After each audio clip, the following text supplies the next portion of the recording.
Good morning, everyone. Jai Shri Mataji. Let us collectively bow down,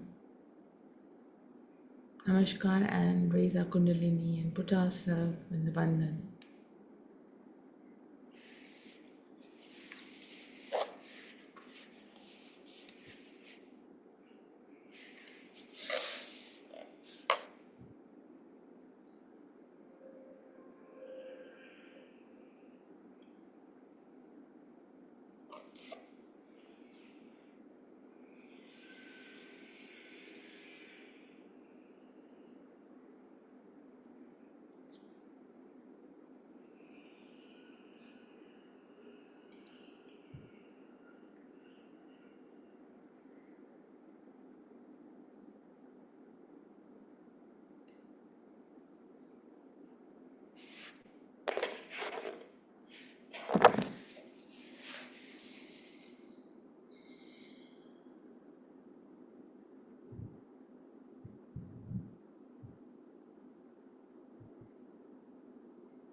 Looking at Shri Mataji's bindi,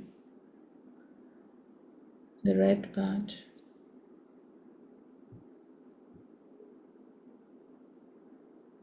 and Shri Mataji's photograph.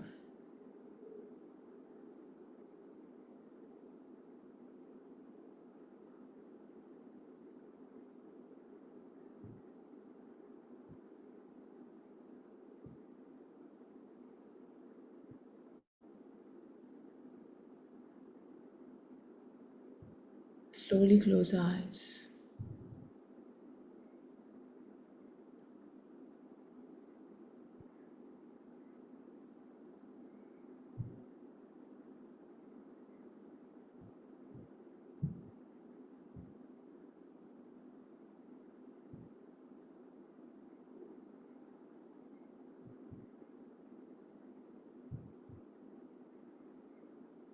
With attention on the Muladhara, one mantra for Sri Ganesha.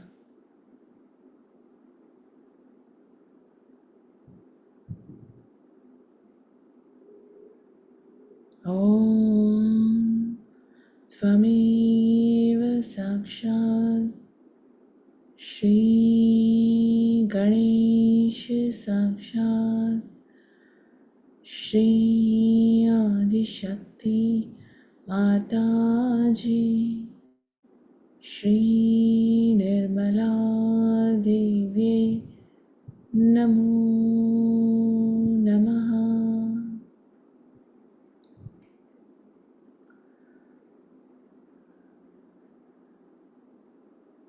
One mantra for Sri Kartikeya.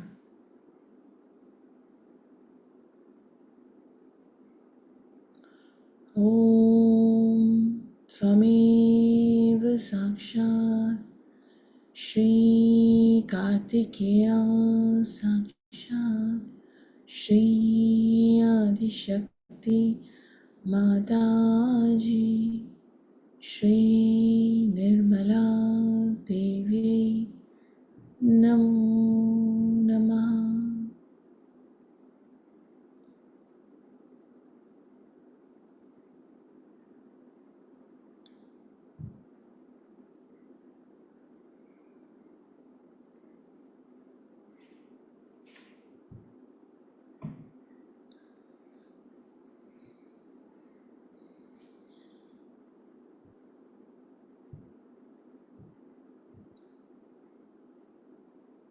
Father, by your grace and by your order, please bless me with the qualities of Sri Ganesha and Sri Kartikeya,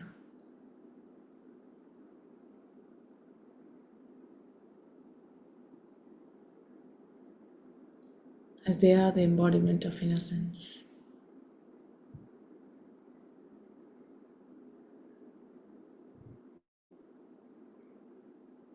Please make me innocent.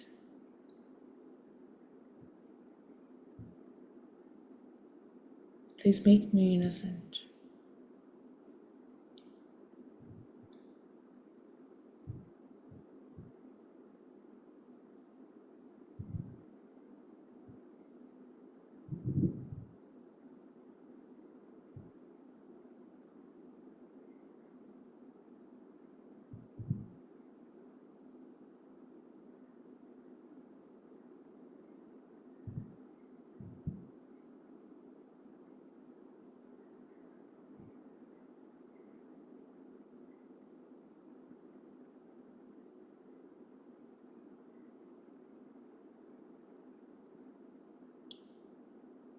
We'll slowly raise our attention to the Agya.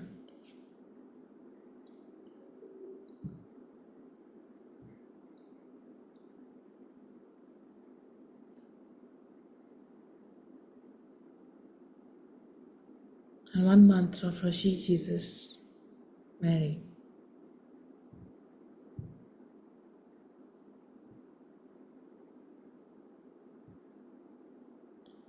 Om Tvameva Sakshat Shri Jesus Mary Mata Sakshat Shri Adi Shakti Mataji Shri Nirmala Devyai Namo Namaha.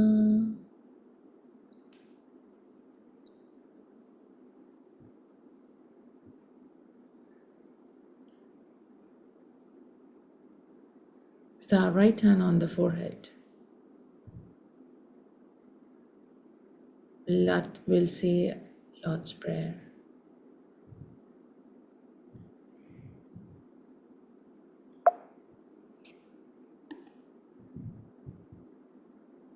The Lord's Prayer. Our Father, who art in heaven, hallowed be thy name. Thy kingdom come, thy will be done, on earth as it is in heaven.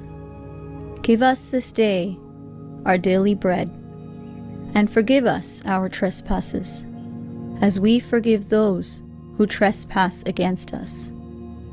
And lead us not into temptation, but deliver us from evil. For thine is the kingdom, the power, and the glory, forever and ever. Amen.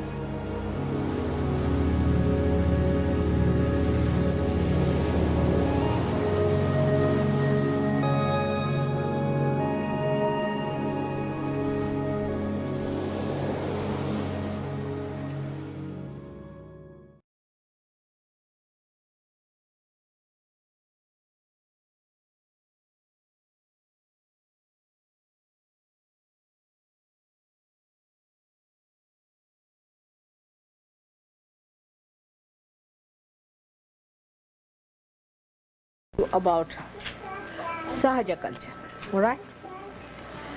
Sahaja culture, I explained to you what is a Sahaja culture is, in which you have to grow. Then last night, where's Judy? She's there. Come in, sit down, there, let him sit. Then last night, I talked to you about ego. That how ego manifests itself and how it is difficult to get out of the ego. It's easy to get out of the conditioning superegos, but very difficult to get out of ego, because ego aggresses others, doesn't trouble you at all, and you enjoy that aggression. See? Now, today I want to tell you about how ego has been historically, traditionally torturing people around. So you will see the manifestation of this ego, and then you will know that if you are playing anything, any role with your ego, you could be a part and parcel of that destructive force. So to begin with, we'll see now, when this ego started growing in man, first of all, see, it started growing with the protection Don't put any ice in the Coke, alright? Oh, sorry. No, there's no ice in this one, but next one. It's good, the other food. It will be alright. So, it's alright, Christine, it's alright. The pituitary, which is within us, started growing when we raised our head like this. When we are animals, our heads were like this. At that time, the pineal body, as it is called, was very powerful. They say in human beings the pineal doesn't work out. It's not true. It does. But they don't know how it works. Come along. Nice to see you. Hola. So, this pineal body within us was very active when we were animal state. But when we raised our head, you see, a chemical change took place within ourselves, in the sense that our brain started growing in a pyramid, which I have told you how, with the parallelogram of forces and all that, it has started growing into a pyramid. And when it became like that, you see, because first it was only the pineal body looking after the superego, up to the animal kingdom, up to the kingdom where the animals sort of became more sort of humanized. Then the ego started growing. It's the only animals who can use the matter. Human beings can use the matter, not the animals. Animals cannot use the matter for their own purpose. When they started aggressing the matter, the ego started developing, and we developed this, what you call the pyramid of our brain. We started growing more and more and more and more like this. But when it reached its height, then we started using our ego more. We didn't stop at that point. We started moving on the other side. So this went down and it covered it completely like that. That's why we say the pineal body in the human beings doesn't work. It functions, no doubt, it functions. As a result of that, you see, when we saw this ego was growing, as a result of that, people felt extremely overconfident. What's wrong? Business started long time back. Said the time of Columbus. As I said, if Columbus had come to India, you would not have seen me here. You would have finished all the Indians there. Not him. He was a very nice man, but those who followed him. In the same way, this ego started destroying people, and they had an idea of a triumph and killing people, occupying lands, occupying territories, accumulating wealth. Went on and on and on and on this level. Then from there, they started, when the marriage system started in a proper way, again the aggression started on the women, and now the women are aggressing men like that. It's all became so aggressive. But when you aggress, you don't see that you are aggressing. This is the problem of the egoistical person. Though he may be a seeker, though he may be a very genuine seeker, but if he is in the area of ego, he never feels his own catches, because the ego is in between, the reality in himself. So he cannot see his own catches. He cannot see how he is aggressing others, and he doesn't see how he is hurting others, troubling others, torturing others. And such a person can be extremely arrogant, extremely, strangulating. This is what happens when you get cancer also. When you get the cancer, what happens? It starts with the left side, no doubt. But when it comes into the person, then he becomes a person who is vulnerable to a disease, or a disease where the person is aggressed. The person is aggressed.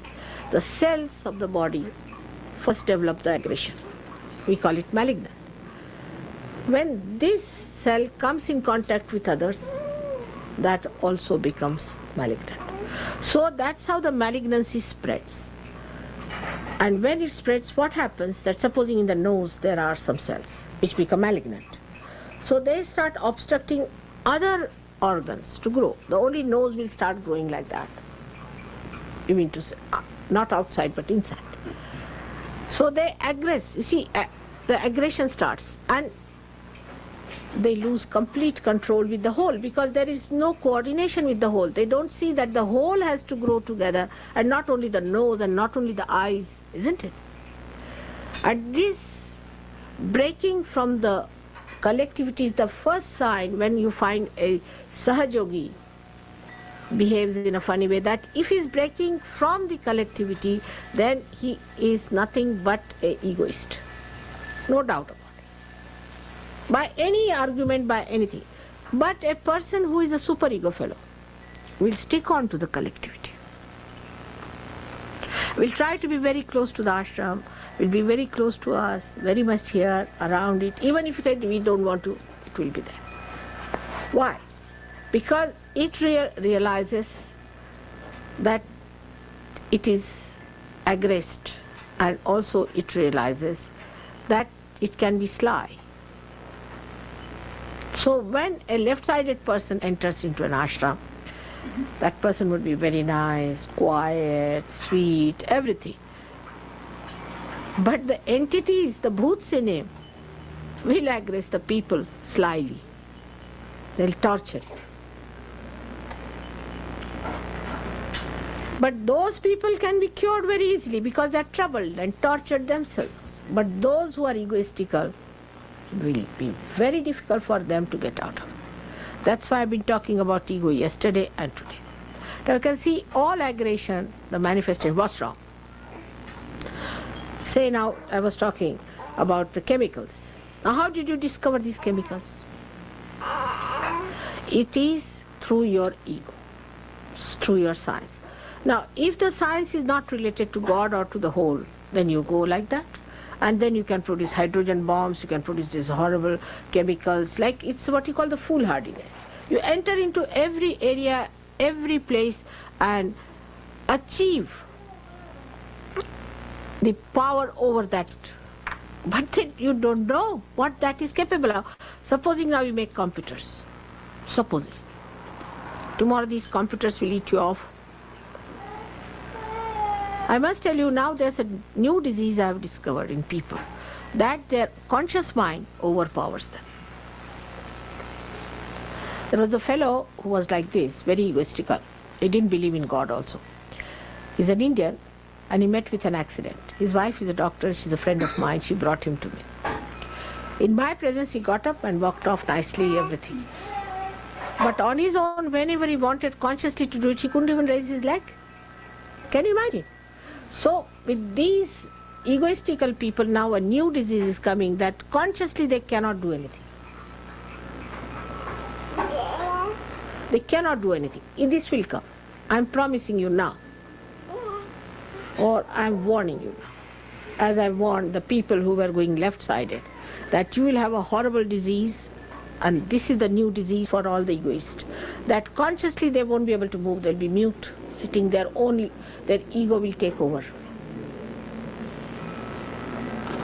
It's a very dangerous era when you are born, you must know. This is the time you are precariously placed. Either you get to God or you go to hell. There's nothing in between. So a new disease will come very soon. There's no insanity in it. Nothing, you will be quite alert, but you can't move your hands. Your whole nervous system refuses to work. That's going to come. Very soon it will manifest. You have seen that egoistical people have been going on like Hitler and all that, and they have destroyed the world, and they have done so much harm to our value system. In subtle way we say that all this manifestation of 25 years of all this horrible hell they have created for us is because of the wars. Because of the wars. But these wars and things, even if you avoid, by some chance you avoid it, still if ego is there it will manifest itself. If you avoid it outside, it will manifest inside, and then you will find that you can't just move. You can't blink, you can't sleep, you can't move your hands. Even now people can't sleep, many. And I don't want Sahaja Yogis to suffer from that horrible disease. And Western people are more liable to that kind of a thing. The Sahaja Yogis who are trying to get out of the collectivity, who are asserting their ego under the name of bhoots or whatever it is, should understand that it is 99% it is ego within us. And that ego has to be faced. Oh, I have an ego, I feel guilty. Then all right, you put it back here, all your ego. That's not the way. That's not the way you will do it. Today you are very active, working very hard, doing this. Tomorrow you'll find you'll be just immobilized. You can't move. And persons don't care in this country, as it is even for people who are all right. But you'll become like old people who cannot move, who see everything, know everything, who are conscious. At a very young age this will happen. The slightest accident, with slightest disturbance, you will just trigger off to that area where you will be absolutely like a mute person sitting. You can't move your finger, you can't hold anything. You will not be in a coma. Coma happens to people who take pills and things to go to the left, like drugs and things which take you to the left. But those who are right-sided, you will not be in coma. That's one thing. It's a curse. You will see everything, you'll be alert, you'll be knowing everything, but you can't even turn your head. Take it from me. That's coming very soon. You may be talking, you may not be talking. It can go to that level. Slowly, slowly you will find your body will be immobilized. People don't understand what dangers ego can have. It's not now the aggression outside so much, because it goes into left Vishuddhi, and this left Vishuddhi will create this horrible disease.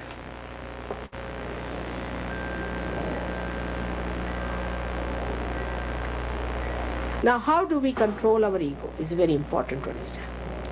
First of all, you must write your names and beat yourself with shoes for 108 times to begin with. Secondly, discipline yourself. By disciplining, get up in the morning, do your meditation with right hand towards the photograph, left hand this way. Not to use light at all, not to use sun. Don't go to the sun at all. Sun is to be avoided. Keep to the moon. Read the books which describes the Mahakalis or the left side Shaktis. Don't read the books like Avadhuta's book. You should never read it because you think you are an Avadhuta. You see, he said, I am omnipresent, I am this thing. The person starts feeling, I am this. I was reading the book of Avadhuta. That's for Pujamala. Oh, I said, this book, this shows what's gone wrong with our incarnations. What's gone wrong with our incarnations is they never knew human beings at all, at what level they are. You come and tell them, I am formless and form, I am this and that. So what?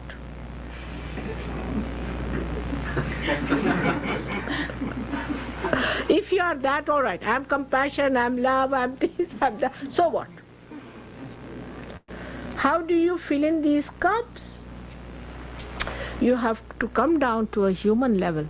That's what they did not try, and that's why it's all a waste. I think on the contrary, everybody thinks I am God, I am Brahma. Brahmasmi. Shivoham. Finished. And then they quarrel among themselves. That growth, that maturity has not come. It's very shallow. The whole thing becomes very shallow. You become a shallow person and you live with it. So the first thing, practical thing I'm telling you, beat yourself with shoes. And I'm not this. Like that, you have to start first of all telling yourself.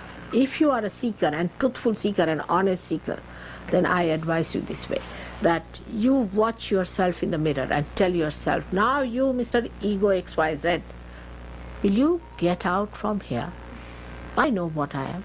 You get out. You have to get after all this and laugh at yourself, smile at yourself, make fun of yourself. That's the best, and never feel hurt if anybody says you're egoistical. And then you will say, I know. Finish. I know, if you know you are egoistical, then how do you go further?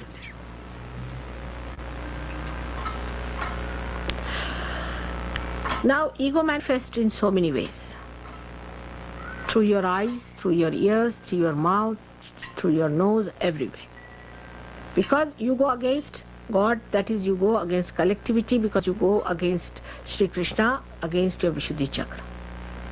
That's first thing it manifests.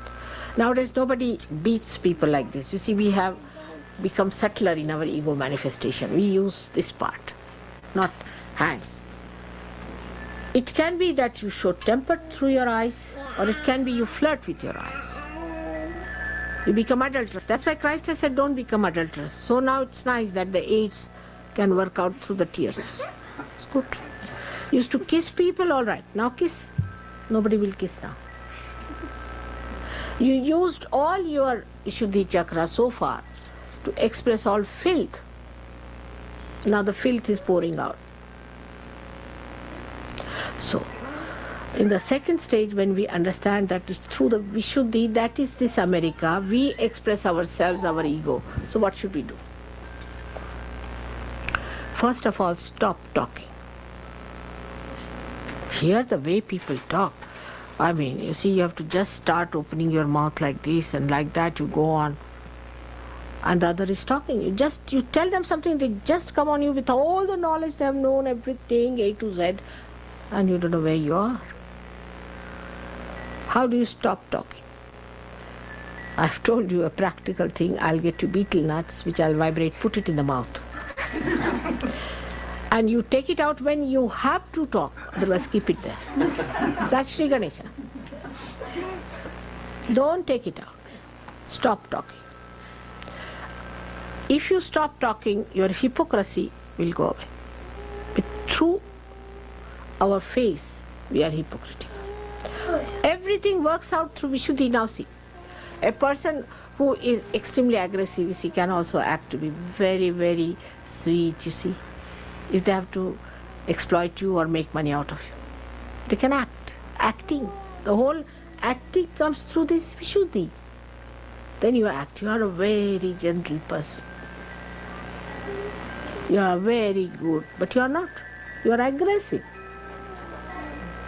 So, for that, you have to know that talking less will reduce 50% of your hypocrisy and acting. 50%. Now 50% still left. Now what to do with the 50%? 50% is a thing where we have to know what other chakras are responsible for ego manifestation. One is the Hamsa, is very important. Hamsa is. We use when we want to show our temper. Indifference. Then a person thinks, oh God, what have I done to this person? That's how we show our temper. All the time like this. That's Hamsa. And that's why we have to use what we call the simple thing called ghee or something oilish. For ears, for nose, for eyes the kajal, and for this portion also you have to put some ghee in hot water or milk and take it, so that you soothe down your nerves and you soothe down your Vishuddhi, and also you soothe down the, what you call in a general way, is the peritoneum, but is the lining. As we soothe down our fingers and hands when they are dried, we have to soothe. Rub ghee here, oil there, in the head. Now the modern style is not to put oil in the head. You will become balded gentleman. Of course, you can still act like Yul Brynner, but he died of cancer. His sister is our disciple. And you will develop funny hairstyles, everything. And now this modern fashion has started, don't put any oil. I don't know from where it has come. The children also, they say don't put any oil in the ears. This is doctors, they want to create patients. Don't listen to them. Before going traveling or anywhere, put oil in your ears, into your noses, not the oil but ghee, and control your peritoneum through your Hamsa chakra. It's very important. This is the chakra which really helps you very much sit down. Now in Sanskrit and also in a many colloquial language, ghee is called as neha, and sneha is love. Neha also is love. So you have to oil it down so the frictions are less. We know in nature when we have to reduce the friction we put oil.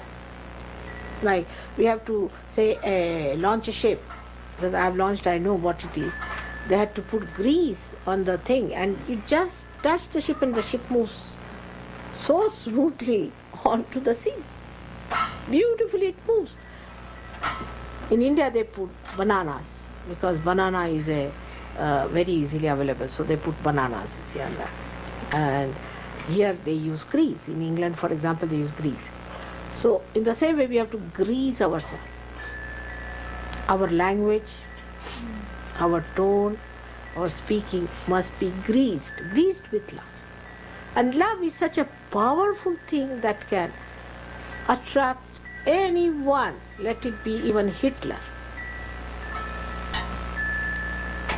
When you talk to someone or say something, it should have that coating of chocolate, of love. Then you can even give castor oil. I do that. So, all these things are to be understood in its essence, that we should not become stupid as other people are. We are yogis and we have to have an ideal life which manifests itself in all kinds of dynamism. And we do not waste this great blessing that we have got. Now with this another chakra which is always caught is the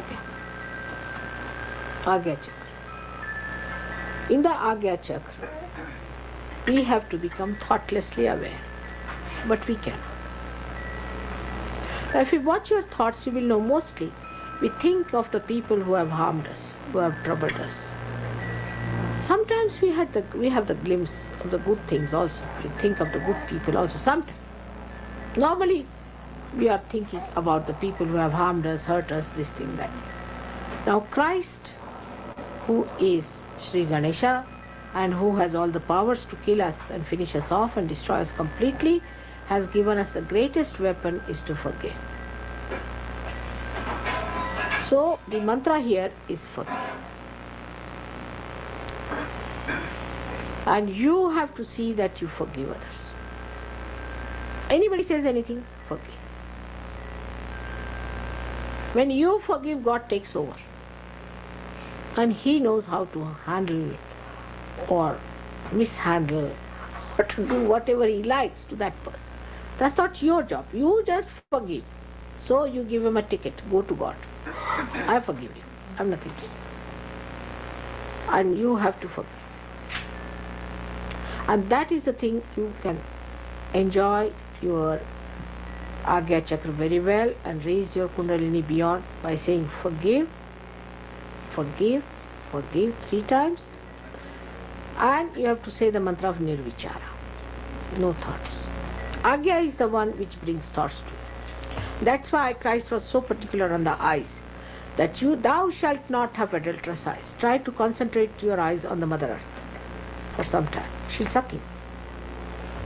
So that your attention doesn't become that wobbly, becomes concentrated and equalized and balanced. When that is done, your eyes become so powerful. Even if you look at somebody, you can cure that person. And the innocence will start coming in your eyes. You will not have lust and greed. It's a very dangerous thing people are playing here. I mean, I didn't know all these things people do. But I saw it in the West. I mean, everybody's looking at every girl. What is the joyless pursuit? Why turn your eyes to anything that you don't get joy out of? At every girl, a man is looking, a girl is looking at every man. What's this nonsense? Why waste your energy? I always look at about 3 feet height. You see all the flowers there, you see all the children. One day somebody asked me, don't you feel like looking at handsome men? I said, I'm not a fool. I look at the most handsome things at 3 feet level. He said, you must be a fool to look at this. I am not. That's what it is. So that will give you tremendous amount of energy because you preserve all your energy through your eyes. Eyes are the windows of that power. If you try to preserve it, it's all right. Otherwise, like nowadays, save water because you wasted your water, so now save water. But when your eyes are innocent in this shower of bliss, you enjoy that bliss. You don't have to look at anyone. You don't have to say anything. You just enjoy. Just feel the joy pouring into you completely. Because the ego has vanished. This is an aggression. To look at everyone like that is an aggression. I have known people who mesmerize women, who mesmerize men. I have known women like that. I have seen in the parties, I see the boots coming out of these women. And they look at a man and he gets transfixed completely. Falls in love with that woman till he becomes a beggar, she just lynches him. It's prostitution by men or women. It's a horrible thing. It's dirtying your eyes. So keep your eyes steady. Try to steady them. If they try to go here and they tell them, look there, that's the Mother Earth. She's the one who gives us all beautiful things. Look at that. And then the beauty of that Mother Earth will come into your eyes. And the cleanliness and the innocence will cleanse others. That's how it should be. So to fight this ego, one has to be prepared and must have proper willpower, because ego kills the willpower of man completely. A man who is an egoist is left with no willpower. He does what the ego tells him. It can murder people, it can be violent. All the violence in America is from the ego manifestation. Because there is no respect of the law, not of human laws, but not of God's laws also. That's how people behave. They incur diseases, horrible things. A person who is not egoistical will not get cancer. You have to be egoistical to get cancer, though it's a left-sided thing. But you have to have ego. Vulnerability comes through ego. And then it acts. If you are egoistical, you are vulnerable to cancer. So first thing, if you survive from, say, cancer, you will have the other one waiting, where you will be transfixed like this. You will become like some of the things I see in the TV, where people are given some sort of an artificial thing and they are just nothing but machines, and they move their hands like machines, they walk like this, they look like human beings, and they walk straight like this, they can't feel anything. Like that you will become. Because ego takes you away from emotions and away from the left side, and you become really a person like a machine. You become like a machine. I met one dentist. He came to me, he said, Mother, now I cannot cry, I cannot weep, and I do not feel bad when somebody dies. I said, so what do you do? I jog. Jog means running away from yourself. Jog for how many hours? 5 hours. Out of the 10 years he is awake, 5 hours he jogs. What else will happen? So all these artificial things have come to us because it's the manifestation of somebody's ego. Even drugs came to us because somebody wanted to make money out of us. All these gurus, they wanted to make money out of us. You see, they are more interested in making money. All egoistical people are very money oriented. They can't get out of it. Any amount of money you give them, whatever.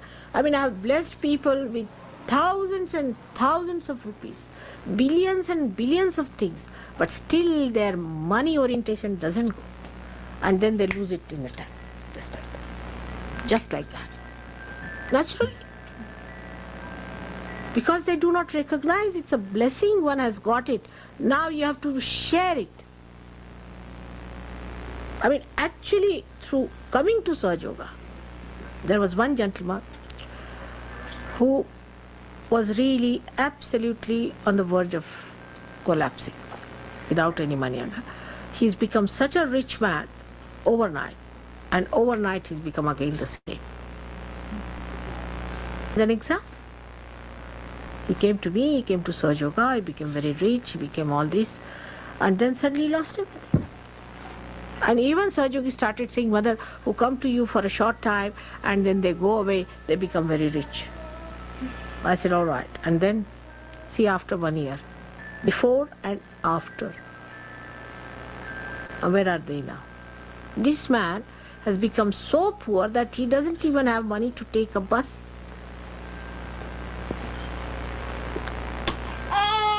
So the calamities come in like that, and then they don't understand. But I'm telling you, unless and until you talk of calamities, people don't learn. They need a shock. Otherwise they don't want to get out of their egos. They cannot. They live with it. They don't want to understand that this is going to happen. Then better do it. When they see it happening, this case, one case of one gentleman has brought forth before all the Indian Sahaja Yogis a very big lesson. They were saying that if you come to Sahaja Yoga for a short time and get out of it, then you become very rich. This is what they had reached, their conclusion. And now they don't say so.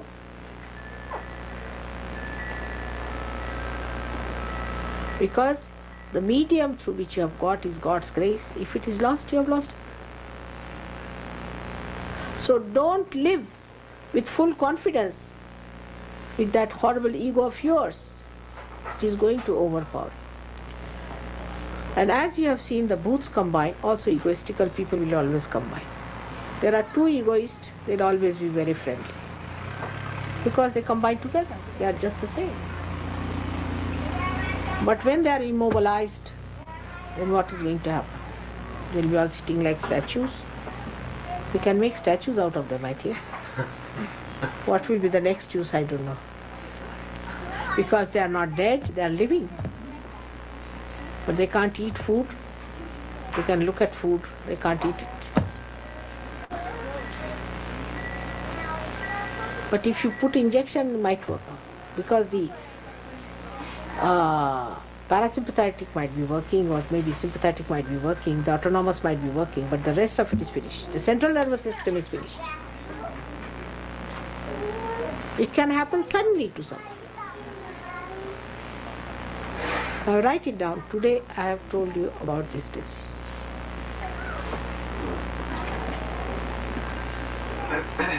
Try to keep to the group. Try to share everything, and don't try your cunning, clever methods.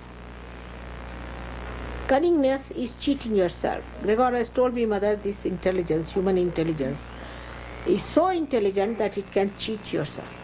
That's what I see. Why do you want to cheat yourself? Are you mad?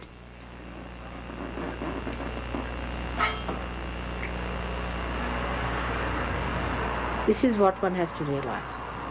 Once you understand that, you'll see most of the problems of this world will subside. How do you have an atom bomb? How do you have all these things? Science never said you make atom bomb. Science was given to you for constructive work, for saving time, for meditation, not for making atomic bombs to kill you. No. But in a way, it acts, because America has made some bombs, Russia has made some bombs, like two devils sitting there on their heads. Now they cannot put their hands to the buttons. It's a good idea. They are afraid of the devils they have created themselves. See, that's what. Because it is so overpowered. So, if you want to avoid your own destruction, then beware. Be aware of yourself. Not to boast that I know, I know. No. How you behave. Some people are such that they say we can't live in an ordinary place. We cannot sleep in an ordinary place and all that. That means they are beggars. That's what I feel about such people. Because if you are the king, like I am, the queen, I should say, I don't want anything. You make me sleep under this tree, I can sleep anywhere, I can live the way I like. And you know, I live in a palace, actually a palace. So what? That palace is not important to me. Wherever I go, I make it a palace for myself because I am not bothered about comforts. No comfort can crawl upon me. Nothing can dominate me. Nothing can come over me. Nothing is important to me. Because I am the queen. If I am the beggar, then I want comfort, I want this, I want that. There's no want left. Nothing want. In that state, when you arrive, then you will enjoy Sahaja Yoga, your spirit.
Let's try to imbibe the beautiful things which Shri Mataji has just taught us.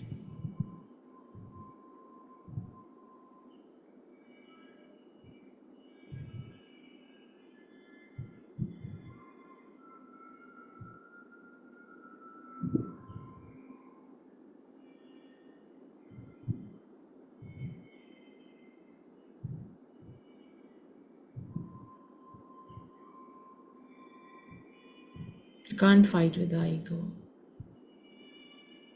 You can just watch it.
We can raise our Kundalini and put ourselves in the bandhan.